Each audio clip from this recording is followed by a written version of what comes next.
अजीजा ने गिरामी वक़ार, ये सारी बातों के बाद हम आते हैं उस करबला के मैदान में।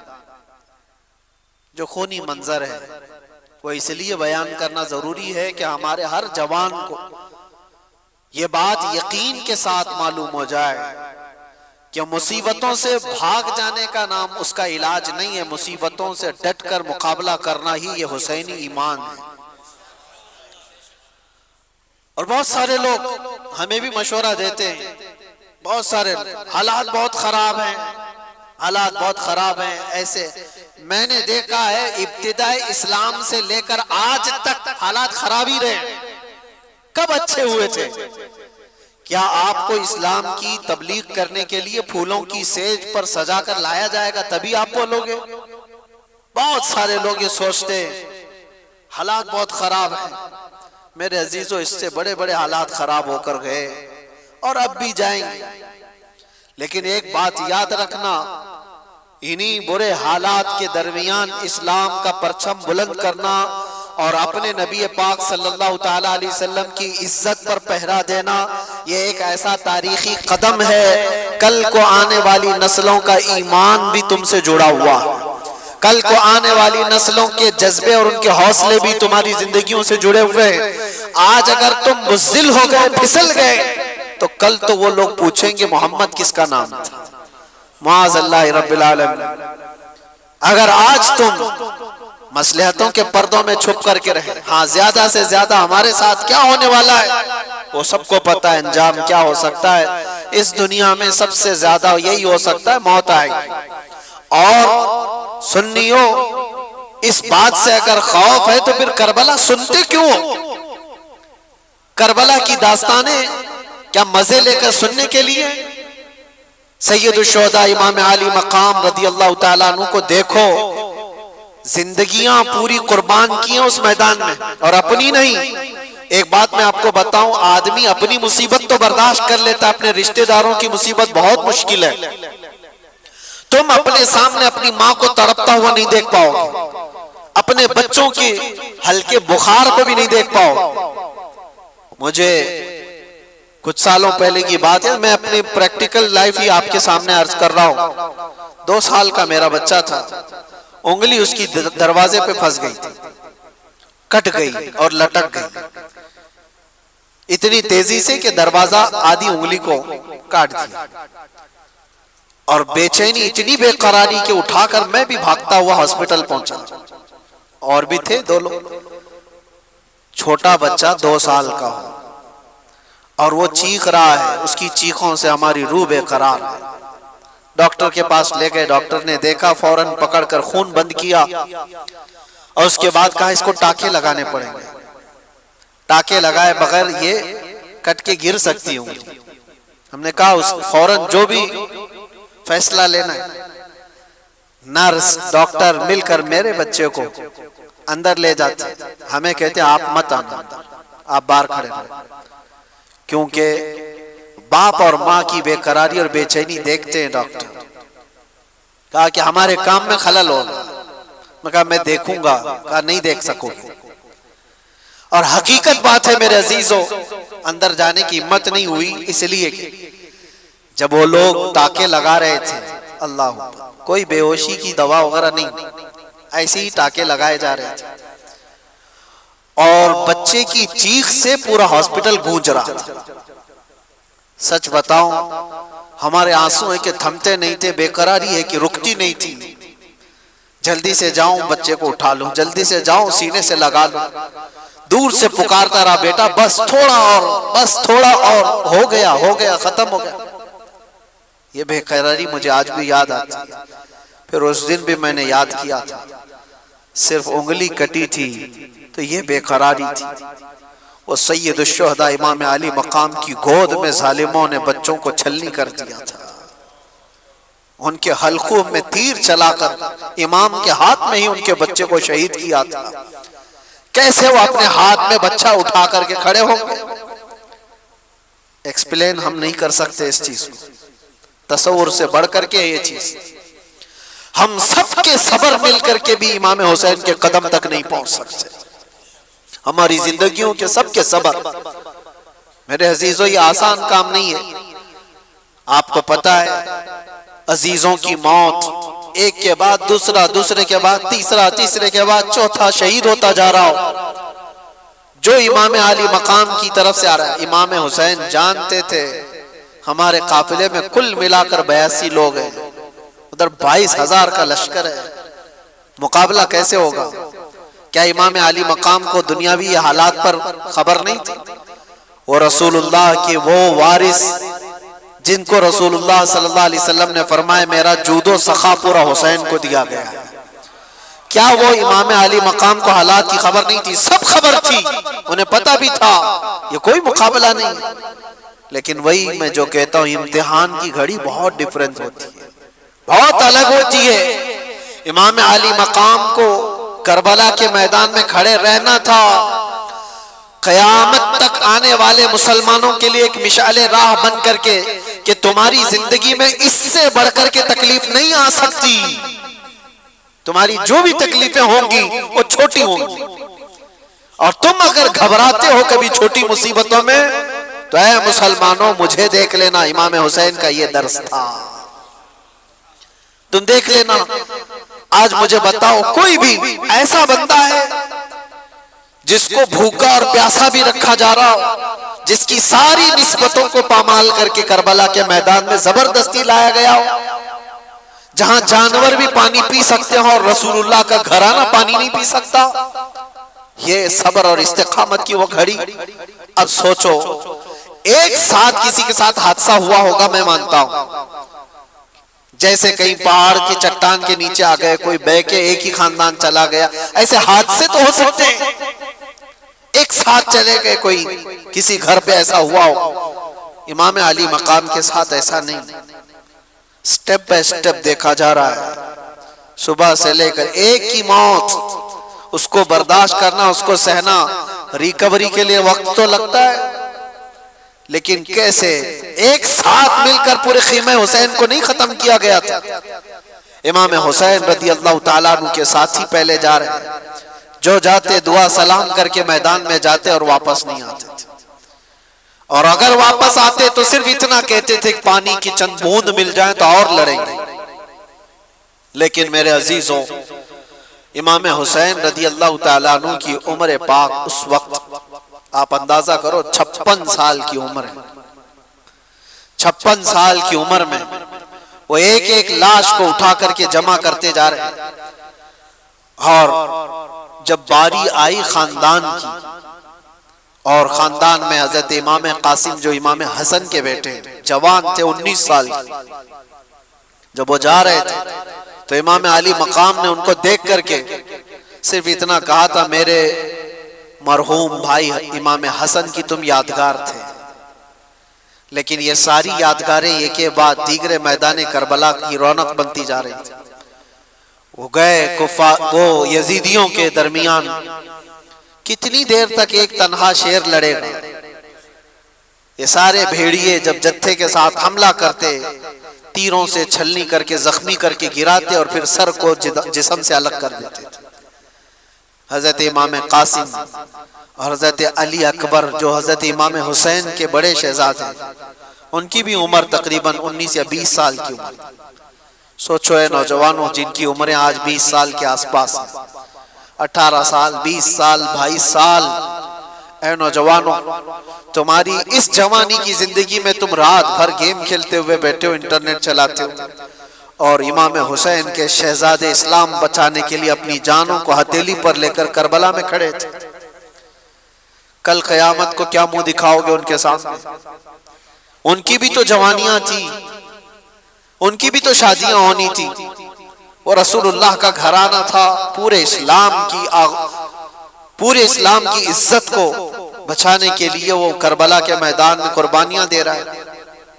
वो मंजर मुझे याद आता है हजरत अब्बास अलम बरदार, हजरत इमाम अली मकाम के भाई हैं, सगे भाई हजरत अब्बास, मौला अली शेर खुदा के बेटे।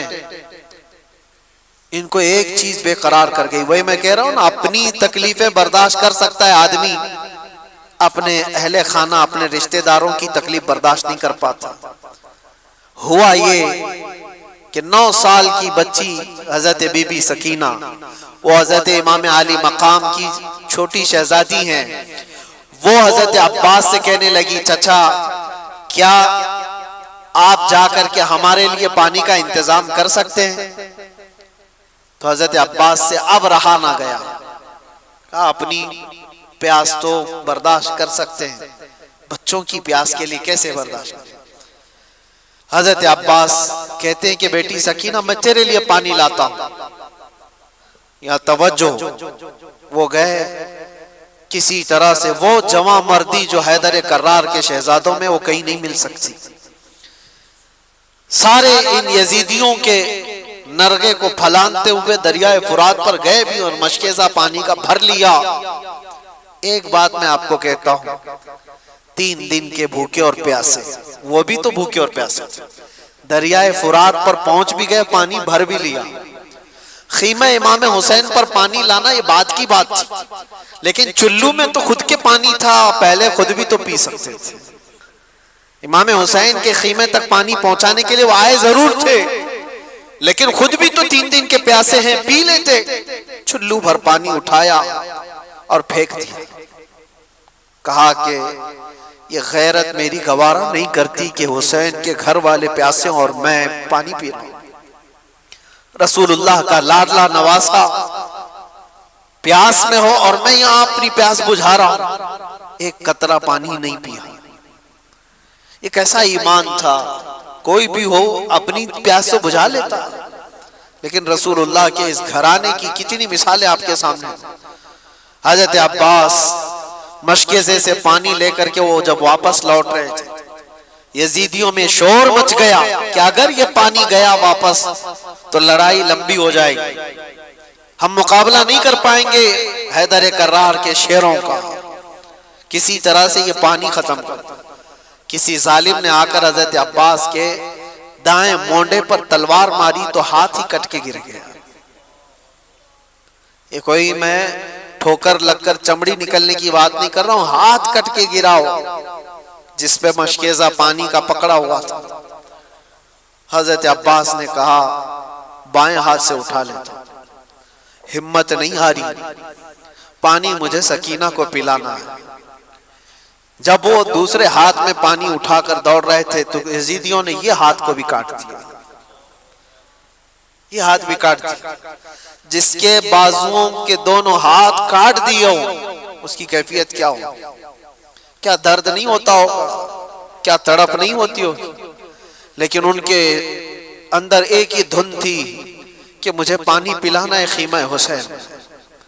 जो वहां बच्चे प्यासे हैं, अपने दांतों से पकड़ लिया मशकेज़े को, कहा मैं इस तरह से जाऊंगा बगैर हाथों। यजीदी जालिमों ने देखा कि हार नहीं मानता है, तो तीरों से छलनी कर कर करके उस मशकेज़े का पूरा पानी बहा दिया। हजरत अब्बास कहते हैं अब मेरी हिम्मत खत्म हो गई। हजरत अब्बास कहते हैं अब मैं नहीं जा सकता खीमा इमाम हुसैन की तरफ। गिर गए, जख्मों से चूर चूर थे, खून रस रहा हो दोनों बाजुओं से और पानी भी खत्म, सारी चीजें खत्म हो गई। तो जालिमों ने देखा कि अब्बास गिर गए जमीन पर, तो किसी यजीद ने आकर के आपके सीने पे नेजा मारकर शहीद कर दिया।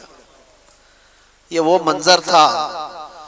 इमाम हुसैन दौड़ते हुए आए अपने इस छोटे भाई को उठाने के लिए। इमाम हुसैन के सगे भाइयों में ये छोटे भाई अकेले थे। करबला के मैदान में आकर देखा तो दोनों बाजू कटे हुए हैं और पूरा जिस्म जख्मियों से चूर है और नेजा सीने पर लगा हुआ। आपने इमाम आली मकाम ने उनको उठाया और जानते हो ये एक ही मौका है जब रिवायत मिलती है इमाम आली मकाम ने अल्लाह की बारगाह में यूं अर्ज किया था, अपनी रीढ़ की हड्डी को पकड़कर, कमर को पकड़, अल-आन इनकसर ज़हरी, आज मेरी कमर टूट गई। भाई जब चला जाता है तो कमर टूट गई, लेकिन ये नहीं कहा कि ईमान टूट गया। जिस्म कमजोर हो जाता है लेकिन ईमान नहीं। इमाम आली मकाम आए वापस खीमे में, बीबी सकीना वैसी प्यासी थी, आपकी अहलिया वैसी प्यासी, आपके घर के बच्चे वैसी प्यासी। वह मंजर क्या अजीब मंजर है। मुझे बात याद आती, आज से 1 साल पहले जब मैं करबला के वाकयात जेल के अंदर भी सुना रहा था, तो जो गैर मुस्लिम है वो भी रो रहे थे। गैर मुस्लिम जिनका ईमान नहीं है, इमाम अली मकाम के घराने की इन शहादतों को सुनकर वो भी रो रहे थे। ये सानहा ऐसा है। अंदर की बीवियों ने आकर इमाम अली मकाम से कहा कि मौला, उनको तकलीफ हमसे है, दुश्मनी हमारे से, हमारा 6 महीने का जो नन्ना अली असगर है इससे तो नहीं है दुश्मनी। अब सीने में दूध सूख गया है, इस बच्चे को ले जाएं, शायद इसको कुछ पानी के कतरात वो हलक में डाल दें ताकि इसकी प्यास कम हो जाए। इमाम अली मकाम ने अपनी बीवी की बात सुन करके इस नन्हे अली असगर को उठाकर मैदान में तशरीफ लाए थे। एक बात याद रखें, जिसके सर पर हवस तारी हो उससे कभी कोई उम्मीद नहीं लगाई जा सकती, कभी रहम की उम्मीद नहीं कर सकते। इमाम अली मकाम ने यजीदियों को पुकार कर कहा, मेरे बच्चे ने तुम्हारे साथ कुछ नहीं किया, ये तो बोलता भी नहीं, 6 महीने का है, लेकिन देखो इसकी माँ के सीने से दूध सूख गया है, तुम इसको कुछ पानी पिला दो। जालिमों ने इमाम अली मकाम की ये तकरीर सुनकर के दूर से तीर चलाया और वो तीर सीधे अली असगर की गर्दन पे आकर लगा। निशाना ऐसा था कि हल्कों पर आकर लग गया और खून का फव्वारा इमाम अली मकाम के चेहरे पर आकर पड़ा। वो कैसा मंजर होगा जब बाप अपने बेटे की लाश को लेकर खड़ा हो। जल्दी से इमाम अली मकाम ने अपने बच्चे को छुपा लिया, सीने से लगा लिया, चेहरे से खून को साफ किया। ये नहीं कि मातम करूं, रो दो, चिल्लाऊं। अल्लाह की बारगाह में इतना कहा कि मौला मेरी ये छोटी कुर्बानी को भी कबूल फरमा ले। 6 महीने का बच्चा जिस बाप की गोद में शहीद हो चुका हो उसका क्या हाल होना चाहिए। सीने से लगाया, बच्चा हिचकियां लेते हुए खामोश हो चुका था। लेकिन सबसे बड़ा कठिन मरहला ये था कि बच्चे को मां के हवाले भी तो करना है। जब वो खीमे की तरफ लेकर के आए तो खीमे की खवातीन ने पुकार करके कहा, मौला इमाम हुसैन लगता है कि बच्चे को पानी पिला कर लाए, इसलिए कि बच्चे के रोने की आवाज नहीं आ रही, बच्चे के चीखने की आवाजें नहीं आ रही। दूर से खवातीन ने पूछा इमाम अली मकाम से कि मौला क्या बच्चे को उन्होंने पानी पिला दिया। इमाम अली मकाम ने कहा, हाँ, उन्होंने ऐसा पानी पिलाया कि इसके बाद तुम्हारा बच्चा कभी पानी नहीं मांगेगा, इसलिए कि इसके मुकद्दर में यहाँ का पानी नहीं था। इसको पानी ये जालिम क्या पिलाते, इसको पानी तो रसूलुल्लाह के हाथ से पीना था। नबी पाक सल्लल्लाहु ताला अलैहि वसल्लम के हाथ से जामे कौसरी से पीना था। कैसा सब्र का मौका हो सकता है। ये सब मैं आपको मरहले बता रहा हूं, ज़हनों को हाजिर रख करके सोचो कि उस मैदान में खड़े हुए उस इमाम अली मकाम के साथ क्या गुजर रहा था। जब ये सब शहादतें हो गई थी, वो आखिरी वक्त था जुमा का, जब इमाम ज़ैनुल आबिदीन खीमे में आ गए, कहा कि मौला मुझे जाने की इजाजत है।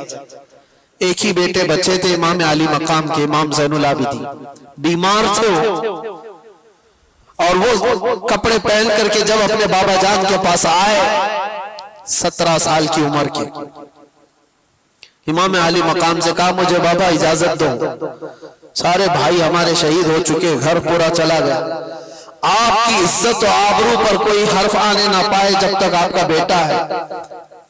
इमाम अली मकाम ने उनको पकड़कर बिठाया, कहा उनको मसला मुझसे है, मेरे मर जाने के बाद वो तुम्हारे से कोई मुआखजा नहीं करेंगे, लेकिन अगर तुम गए शहीद हो गए तो उसके बाद वो मुझे भी मारेंगे। लेकिन बेटा इमाम ज़ैनुल आबिदीन से इमाम अली मकाम कहते हैं तुम्हारा रहना इसलिए जरूरी है कि हुसैनी सादात की नस्ल तुमसे चलेगी, मेरा खानदान तुमसे चलने वाला है। इमाम ज़ैनुल आबिदीन को घर में रोक दिया गया और इमाम हुसैन के निकलने का वक्त था। अल्लाहु अकबर। किताब में जब भी पढ़ता हूँ इन वाकयात को आंखें भीग जाती हैं, रोंगटे कांपने लगते हैं। सैयदा ज़ैनब उन्हें कपड़े पहना रही थी, वो तबरुकात दे रही थी जो रसूलुल्लाह सल्लल्लाहु अलैहि वसल्लम के तबरुकात उनके पास थे। हैदर कर्रार की तलवार उनके पास थी, अमीर हमजा के तबरुकात, जाफर तैयार का पट्टा, ये सब इमाम हुसैन को उनकी सगी बहन पहना रही थी। और ये कह करके कि काश अगर मेरी माँ फातिमा ज़हरा आज होती तो ये काम वो कर रही होती। इमाम आली मकाम को उनकी बहन ने हौसला दिया और कहा कैफी अमानिल्लाह, आप अल्लाह के रास्ते पर जा रहे हैं, हमारी तरफ से कोई फिक्र की जरूरत नहीं, हम औरतों की तरफ से आप बेखौफ रहे। वो औरतें कैसा सब्र लेकर कैसी इस्तिकामत। इमाम आली मकाम आखिरी मर्तबा उस घोड़े पर सवार थे, लेकिन तारीख निगारों ने यह भी बताया कि घोड़ा आगे बढ़ता नहीं था। जो इमाम आली मकाम का घोड़ा हमेशा सफर में रहता, घोड़ा मैदान जंग में आगे बढ़ नहीं रहा था। तो आपने उतर करके देखा तो घोड़े की दोनों टांगों को बीबी सकीना पकड़ी हुई बैठी थी और वो ये इल्तिजाएं कर रही थी कि बाबा को मत ले जाना, इसलिए कि जो गया वापस नहीं आया। इमाम आली मकाम ने अपनी बेटी को उठाया और कहा तेरा बाप यहाँ पर एक अजीम इम्तिहान के लिए उतारा गया है, मेरी शहादत पर नोहा मत करना, मेरी शहादत पर माथा मत पीटना, मेरी शहादत पर बाल ना नोचना, अल्लाह की रजा पर राजी रहना और मुस्तफा की शरीयत की हिफाजत करना। यह आखिरी वसीयत थी अपनी बेटी को। और जब गए मौला इमाम हुसैन, आखिरी वक्त भी इमाम अली मकाम ने उनको मौका दिया, यजीदियों को कहा अब भी जो कुछ हो गया है उसको खत्म किया जा सकता है, मेरे घर वाले सब कत्ल हो गए, अब भी तुमको मौका देता हूं कि मेरे कत्ल से अपने हाथों को रंगीन न करो, वरना क़यामत में क्या मुंह लेकर के आओगे मेरे नाना के पास, क्या जवाब दोगे। आखिरी खुतबा भी इमाम अली मकाम का मैदान करबला में गूंजता रहा, लेकिन यजीदियों पर कोई असर ना हुआ। एक बात मैं आपको बताऊं, ये ना असर होने वाली बात कब आती है?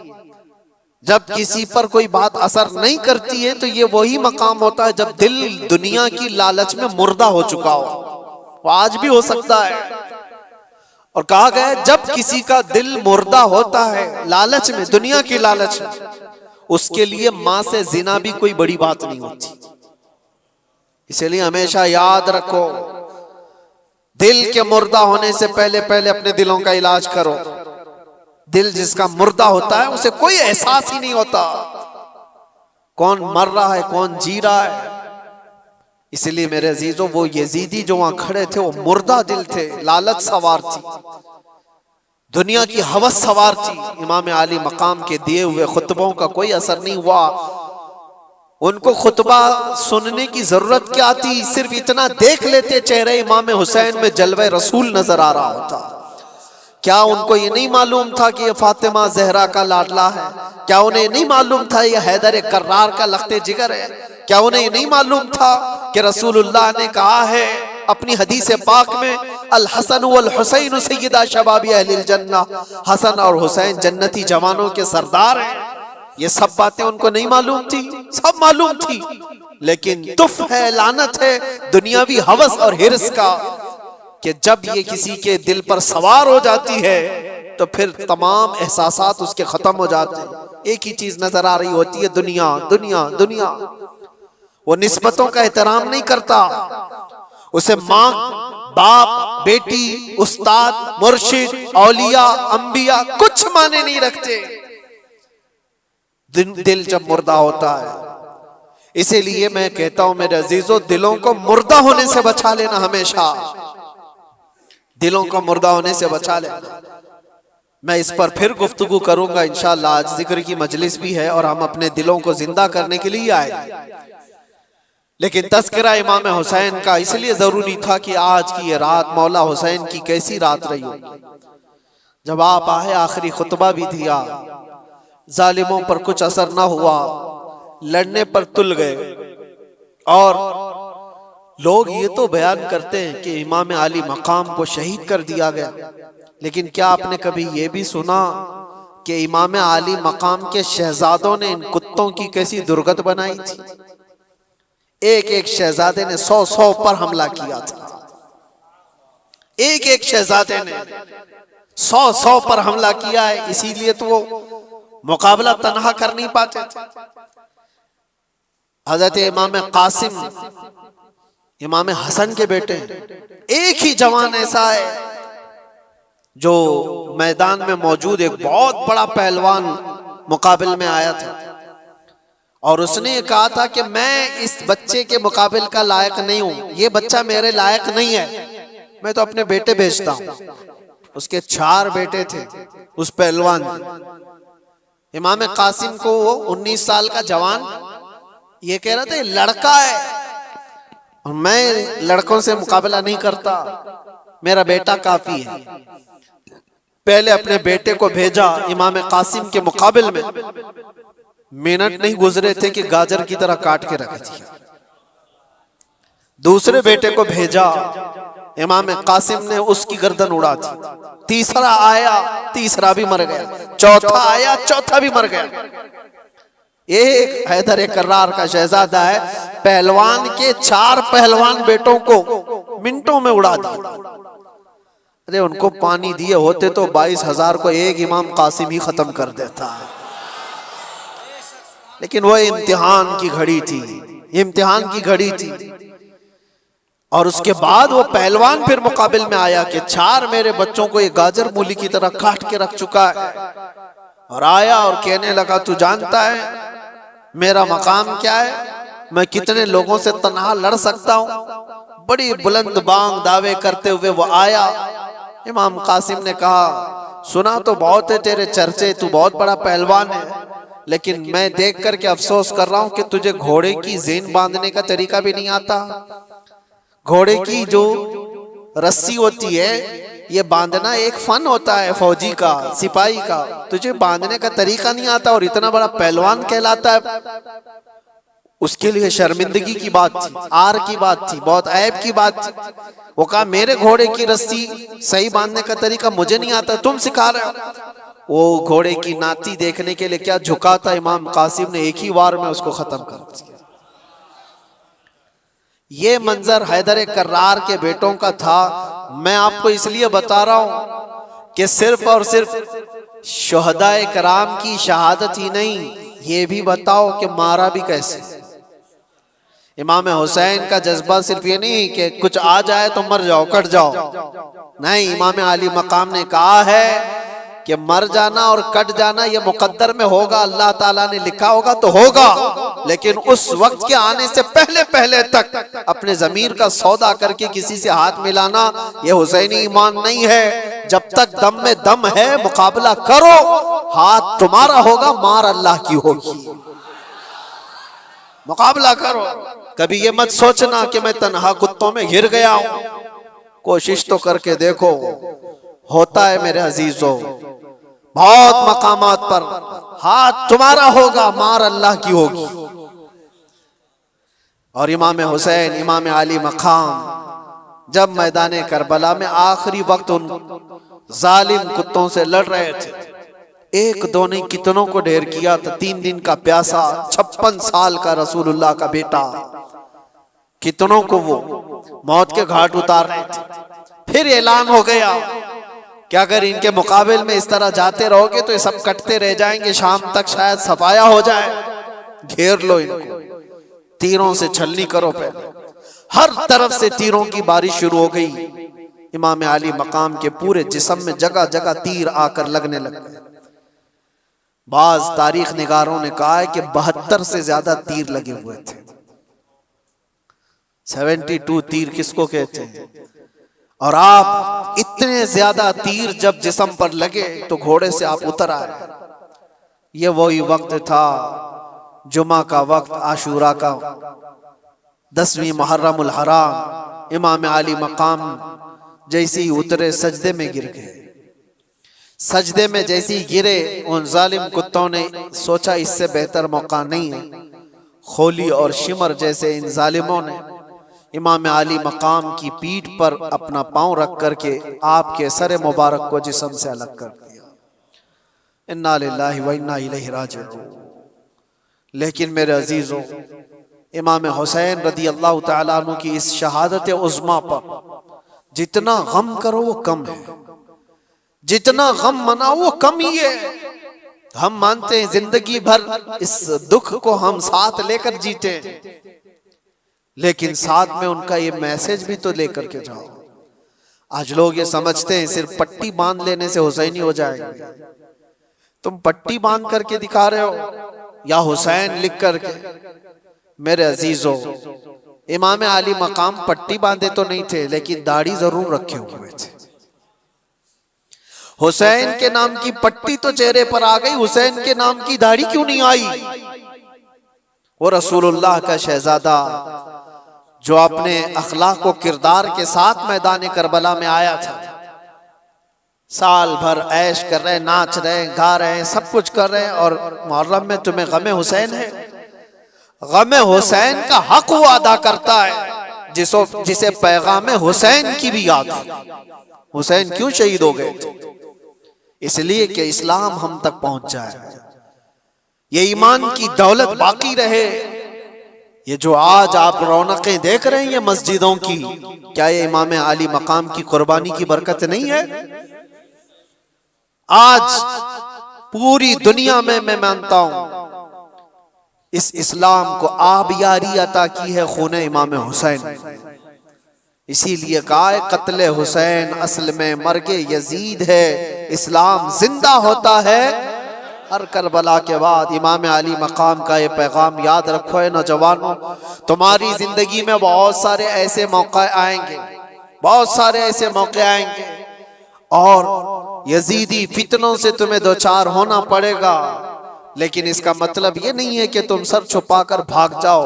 मसलहतें अपनी जगह पर, हिकमतें अपनी जगह पर, तदाबीर अपनी जगह पर, लेकिन किसी पर अगर सवार हो जाए कोई चीज तो फिर हटना भी नहीं, हक के साथ कायम रहना यह हुसैनी ईमान है। हक के साथ कायम रहना यह हुसैनी ईमान। आज हमसे जो लोग ये कहते हैं, मैं मानता हूं कि हालात ऐसे हैं वैसे हैं, जरूर ऐसे वैसे होंगे, लेकिन अगर सब चीजों से बचकर की भी चले जाएं तो मशवरे देने वाले मुझे बताओ, मेरी जिंदगी की गारंटी दे दो कि कुछ ना बोलोगे तो 100 साल आप जी लेंगे। गारंटी दोगे? कोई है जो हमारी हयात और हमारी जिंदगी की गारंटी देगा? वो साहब भी यही कहेंगे गारंटी क्या, एक दिन की भी मैं नहीं दे सकता। जब नहीं दे सकते तो मशवरा क्यों देते हो? हमारी जिंदगी की गारंटी नहीं ले सकते अपने हाथ में तो ऐसी बुज़दिली का मशवरा न दो। हाँ, हमें मालूम है मौत तो हयात अल्लाह के दस्ते कुदरत में है। अगर रब तबारक व तआला चाहे तो चूंटी से भी तुम मर सकते हो, मच्छर से भी मर सकते हो, और अगर वो ना चाहे तो बड़े से बड़े फिरौन भी तुम्हारा कुछ नहीं कर सकते। नमरूद हो कि फिरौन हो कि यजीद हो, कोई तुम्हारा बाल बेका नहीं कर सकता। ये ईमान है और ये तकदीर है। तो जब तक अल्लाह ताला हयात बाकी रखा है, तुम्हारे जिस्मों में जान बाकी है, हुसैनी किरदार के साथ जियो मेरे अजीज। क्यों ये ढकी छुपी जिंदगी? आज जानते हो सबसे ज्यादा आज हमारे ऊपर जो मामलात हैं कि हर चीज तुम्हारी निशाने पर जो ली जा रही है, उसकी वजह यह है कि तुम इन तमाम चीजों से भागे भागे फिर रहे हो। क्या ये मजमा फजर में होता है? इन मस्जिदों में जो वीरानी है, तो जाहिर सी बात है हमने अपने हाथों से जब इस्लाम को नुकसान पहुंचाना शुरू किया तो खैरों के आज लगाए हुए इल्जामात और उनके दिए हुए मुसीबतों का वावेला क्यों मचाते हो? हमने खुद अपने हाथों से कितना बर्बाद किया है। शादी महलों में जाकर देखो कौन सा इस्लाम दिखता है। सारी औरतें बेनकाब, हजारों किस्म के फैशन, हजारों किस्म के पाउडर, लाली, मेकअप, जो पूरी दुनिया को दिखाने के लिए। ये कौन सी खवातीन है? क्या ये फातिमा जहरा की कनीज़ें हैं? आपको पता है जब इमाम हुसैन का सर लेकर नेज़े में डालकर दिमश्क में आया था जुलूस, खानदान रसूल की बीवियां भी उस जुलूस में थी।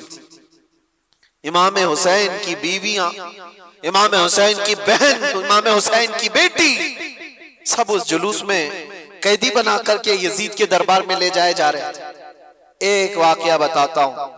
जब दिमश्क पहुंचा ये जुलूस, नेज़े पर इमाम हुसैन का सर है और आगे लेकर चला जा रहा है काफिला, और साथ में औरतें भी हैं। दिमश्क में पूरा मजमा टूट पड़ा था ये मंजर देखने के लिए कि करबला से लुटा हुआ काफिला आया है, और इनको देखने के लिए सारे लोग मजमे के तादाद, बड़ी तादाद में गलियों में खड़े थे। अब सोचो, जिसका तमाशा देखने के लिए पूरा शहर खड़ा हो, उसके सामने से गुजरना है। उस मजमे के बीच में एक बूढ़े सहाबी थे, रसूलुल्लाह सल्लल्लाहु अलैहि वसल्लम के सहाबी। वो देख करके रोने लग गए कि क्या मंजर है, मैंने इस सर को देखा था, ये सर वही है जिसको रसूलुल्लाह बोसा दिया करते थे। मेरे आका अपनी जुबान इनके मुंह में देते थे, इमाम हुसैन को अपना लुआब चुसाते थे। वो सहाबी देख करके दौड़ते हुए मजमे में आए। ये जो काफिला जा रहा था इसमें देखकर पहचान लिया बीबी सकीना। तवज्जो चाहता हूं मेरे अजीज, बीबी सकीना को देखकर पहचान लिए कि यकीनन हुसैन की बेटी है। करीब आए, हिचकियां बंद गई, कहा बच्ची हमारी जिंदगियां कुर्बान तुम्हारे घराने पर, हम कुछ नहीं कर सके, जालिमों की हुकूमत ने तुम्हारे बाबा को शहीद कर दिया। बच्ची बताओ, मैं मुल्क शाम में दिमश्क में रहता हूं, कोई हाजत हो तो मुझे बताओ। उस मौके पर जो भूखे और प्यासे कैदी आए वो अपनी हाजत क्या नहीं कह सकते थे? आप नाना जान के साहबी हैं? सकीना ने पूछा। उन्होंने कहा हाँ बेटी, मैं रसूलुल्लाह का गुलाम साहबी, कुछ हाजत हो तो बताओ। बीबी सकीना ने क्या हाजत मांगी थी वो मैं मैसेज देना चाहता हूं। कहा कि मेरे नाना जान के साहबी, ये मेरे बाबा का जो सर नेज़े पर ले जाया जा रहा है, इस सर को थोड़ा आगे बढ़ा दिया जाए, आगे लेकर के जाएं। उस साहबी ने पूछा कि क्यों, ऐसी ख्वाहिश तुम्हारी क्यों है? का बात यह है कि इस कटे हुए सर को देखने के लिए जो मजमा उमर पड़ रहा है, जो लोग आ रहे हैं, वो सर को देखते देखते हमारी इज्जतों की तरफ भी नजर करते, हमारे पर्दे का ख्याल करते हुए मैं ये चाहती हूं कि सर को आके ले जाया जाए ताकि लोग सर देखने में मसरूफ रहें और हमारे पर्दे की पाबंदी हो सके। उस मौके पर अगर कोई अपने पर्दे की पाबंदी का ख्याल करती हो, ये घराना हुसैन का है जिसका पूरा घर लुट चुका हो, और उस वक्त 9 साल की बच्ची ये कहती हो मुझे मेरे पर्दे की फिक्र है। मैं अपनी बहनों से पूछता हूं, घर की खवातीन से पूछता हूं, तुम्हारा क्या लुटा है कि तुम बेपर्दा बाहर घूमती? तुम्हारे साथ क्या हुआ है? कुछ नहीं हुआ। कयामत के दिन उस बीबी सकीना का भी सामना करना है, फातिमा ज़हरा का भी सामना करना है। इन खवातीन को पता नहीं है इस्लाम का चेहरा जो बिगाड़ करके रखी है। दुनिया तुम्हें, ये हवस के पुजारी तुम्हें सिर्फ इस्तेमाल करना जानते हैं, कोई औरतों के हुकूक की बात नहीं करता। यह नाटक है, यह ढकोसला है जो वुमेन राइट की बात करते हैं। औरतों के हुकूक के हम अलंबरदार हैं, पासदार हैं। कौन सा औरतों के हुकूक? या औरतों के हुकूक की बात नहीं करते, औरतों को नंगा स्टेज पर नचाने की कोशिश करते।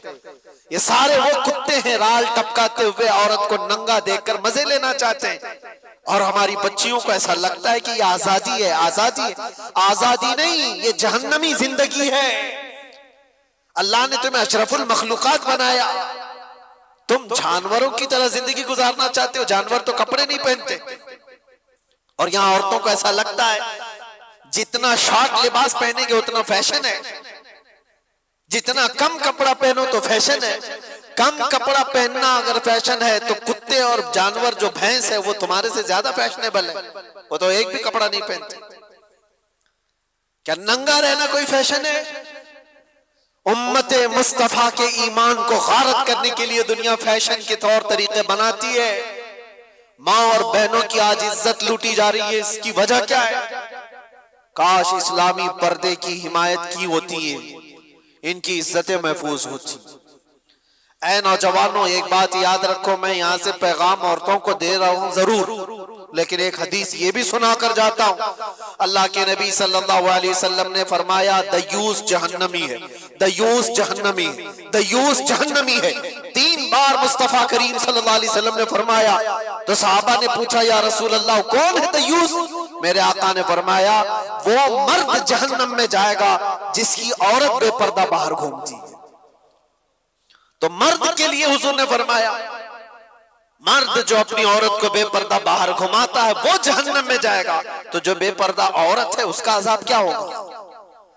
इमाम आली मकाम का घराना वो नहीं है जो अपने घराने को बनाए हुए हो। दास्ताने करबला सुनना है तो पैगामे करबला भी सुनो। सिर्फ कत्ल हो गए, कट गए, मारे गए, शहीद हो गए, ये सिर्फ और सिर्फ करबला के मैदान का पैगाम नहीं है। पैगाम करबला हकीकत में ये है कि चाहे हमारा सब कुछ लुट जाए, दामने मुस्तफा पर कोई उंगली उठा ना सके। आज हजारों उंगलियां तुम्हारी तरफ क्यों उठ रही हैं? तुम नशा करते हो, तुम शराब पी रहे हो, तुम चरस गांजे न जाने क्या क्या चीजें करो, उंगलियां तुम्हारी तरफ उठाई जा रही। ये ऐसा करते, ये ऐसा करते, ये ऐसा करते, दर हकीकत तुम्हारी तरफ ये उंगलियां नहीं है, तुम्हारी निस्बत रसूलुल्लाह से कम इस बात का ख्याल करते कि दुनिया मेरी तरफ उंगली उठाकर कहीं हुजूर को तो नहीं गाली दे रही। आज नबी पाक सल्लल्लाहु ताला अलैहि वसल्लम तक जो ये जालिम उंगलियां उठ रही हैं, उसकी वजह कुछ आमाल है, बुरे आमाल है। तौबा करो। मेरे मुस्तफा करीम सल्लल्लाहु अलैहि वसल्लम जिस तरह तुम्हें देखना पसंद करते थे वैसे बन जाओ। बस ये जिंदगी है। जिंदगी ये नहीं है किसी की किसी के लिए, जिंदगी है नबी की नबी के लिए। ना समझ मरते हैं जिंदगी के लिए, जीना मरना है सब कुछ नबी के लिए। बस इस पैगाम के साथ अपनी जिंदगियों में तब्दीलियां लाओ। ए जवान, तब्दीलियां लाओ। आज से तकरीबन 100 साल पहले की बात है। आजादी हिंद के मौके पर, हिंदुस्तान की आजादी से पहले की बात है, मैं नागपुर गया हुआ था। बहुत बड़े मुफ्ती साहब ने ये बात मुझे बताई थी। अली बरादरान मशहूर हैं आजादी के मौके पर, जो गदर हुआ था 1857 के मौके पर। उस वक्त भी बहुत सारे मामला पेश आए थे। अली बरादरान 2 मौलाना लोग, उन्होंने एक पैगाम दिया था 5 से 15 मिनट के लिए। नागपुर स्टेशन पर बहुत सारे मुसलमानों का मजमा आया और उनसे पूछा कि आज के हालात में क्या करना चाहिए। उन्होंने सिर्फ 2 जुमलों में कहा था, मैं कोट कर रहा हूं सिर्फ इस बात को इसीलिए कि हकीकत है ये। कहा कि कुछ नहीं, सबको टोपी और दाढ़ी कंटिन्यू पहनना चाहिए। टोपी कंटिन्यू पहनो, दाढ़ी कंटिन्यू रखो। कहा इसमें क्या मैसेज है? कहा तुम्हें पता नहीं इसका रौब अल्लाह ताला दिलों पर कैसा रखता है। तुम्हें कुछ करने की जरूरत नहीं, अखलाक रसूल में एक बार मलबूस हो जाओ। मेरे अजीजों, ना तुम्हें तलवार भाले नेज़े उठाने की जरूरत है, ना तुम्हें जंगो जिदाल की जरूरत है। तुम एक बार मुस्तफा करीम सल्लल्लाहु ताला अलैहि वसल्लम की सुन्नतों को अमल में ले आओ। ऐसी ही तुम्हारी चलत फिरत से कितने कीड़े मर जाएंगे। ऐसी तुम्हें अंदाजा भी नहीं है। अल्लाह तबारक व तआला इसका रौब रखा है, चेहरे रसूल का रौब है, दामन इस्लाम का एक रौब है। आपको उसका अंदाजा नहीं है, लेकिन दूसरों को अंदाजा है। इसलिए मैं दावत देता हूं, उठो वगर न हश्र न होगा फिर कभी, दौड़ो के जमाना चाल अपनी चल गया, कुव्वत इश्क से हर पस्त को बाला कर दो, दहर में नामे मोहम्मद से उजाला कर दो। उन्हें जाना उन्हें माना, न रखा गैर से काम, लिल्लाहिल हम्द मैं दुनिया से मुसलमान गया। बस इस बात पर हुजूर को तवज्जो में रखो, उन्हें जाना, उन्हें जाना, फिर तुम्हें फर्क कुछ नहीं होना चाहिए, फिर किसी चीज का कोई असर भी नहीं होना चाहिए। अगर हुजूर से सच्ची मोहब्बत करते हो तो मुझे बताओ, क्या ये बात हक है या नहीं? वो जो न थे तो, और वो जो न हो तो, इस जुमले पर तवज्जो रखना। बस पूरे शेर में ये जुमला मैं तवज्जो के साथ अर्ज करता हूँ। वैसे तो ये पूरा शेर ये है, वो जो न थे तो कुछ न था, वो जो न हो तो कुछ न हो। जान है वो जहान की और जान है तो, लेकिन इस पूरे शेर में सिर्फ इतना जुमला याद रखना, वो जो ना हो तो, बस वो जो ना हो तो हमारी जिंदगी कुछ नहीं। हमारे नाम के साथ वो जो ना हो तो, हमारी कब्र में भी वो जो ना हो तो, कयामत में भी वो जो ना हो तो, कहीं अजानों में वो जो ना हो तो, कुरान में वो जो ना हो तो, हर जगह पर ये जुमला याद रखना, वो जो ना हो तो। इसीलिए इकबाल ने भी कहा था, आबरूए माज़ना में मुस्तफा अस, हम सब की इज्जत आबरू मुस्तफा के नाम से है।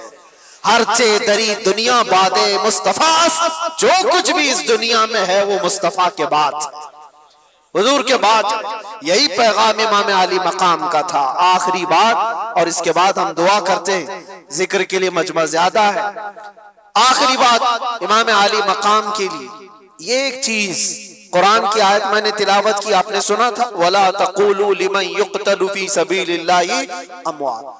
ये देखो आम लोगों को भी आयत याद है, जिसका मतलब क्या है? अल्लाह फरमाता है अल्लाह की राह में जो मारे जाएं उन्हें मुर्दा, सबको पता है, बल्कि वो कौन कह रहा है? खालिक़े कायनात।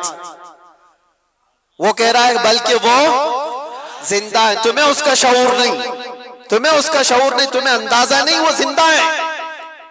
ये कुरान गवाही दे रहा है शहीदों की जिंदगी।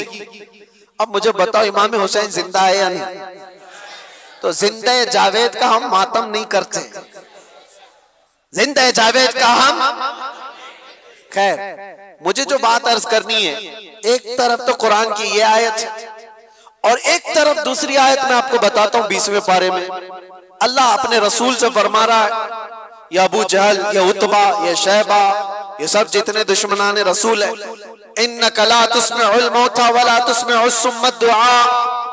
ऐ रसूल, आप इनको अपनी बातें सुना नहीं सकते, इसलिए कि ये गूंगे बहरे मुर्दा हैं।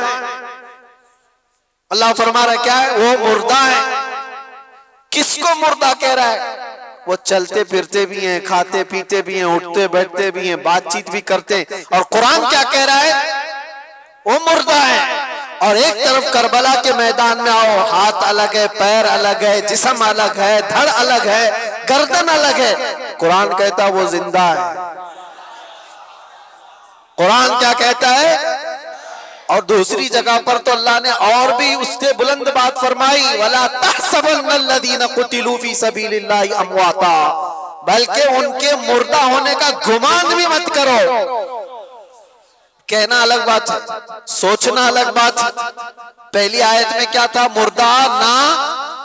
मुर्दा ना कहो। दूसरी आयत में अल्लाह फरमाता है मुर्दा सोचो भी मत, सोच में भी ना आए तुम्हारे, क्यों मुर्दा है। अब ये फलसफा समझ में आता है? जो चल रहा है, फिर रहा है, खा रहा है, पी रहा है, अल्लाह फरमा रहा है वो मुर्दा है, उन्हें कुछ सुना नहीं सकते आप। और जो कट के टुकड़ों में बदल गए, अल्लाह फरमा रहा है मुर्दा, सोचना भी मत, वो जिंदा है। कुरान से पूछो फिर जिंदगी और मौत कहते किसे? जिंदगी और मौत क्या है? कुरान के फलसफे के एतबार से तुम्हें यह जवाब मिलेगा, सिर्फ और सिर्फ रूह निकल जाने का नाम मौत नहीं, और चलने फिरने का नाम भी जिंदगी नहीं। चलने फिरने का नाम भी जिंदगी नहीं, और रूह निकल जाने का नाम भी मौत नहीं। हकीकत में मौत और हयात क्या है? सुनो कुरान के फैसले में कि अगर नबी पाक की दुश्मनी पालकर बादशाह की कुर्सी पर भी बैठ जाए वो मुर्दा है, और नबी की इज्जत का परचम उठाकर 1000 टुकड़ों में भी बदल जाए वो जिंदा है। मौत और हयात इश्क़ रसूल का नाम है। मौत और हयात ईमान का नाम है, ईमान का नाम है। मौत और हयात ईमान हो तो फिर अब मरने का खौफ क्या है तुम? ये बात इसलिए मैं अर्ज किया, करबला के मैदान में जो शहीद हुए उनको मुर्दा कह सकते हो?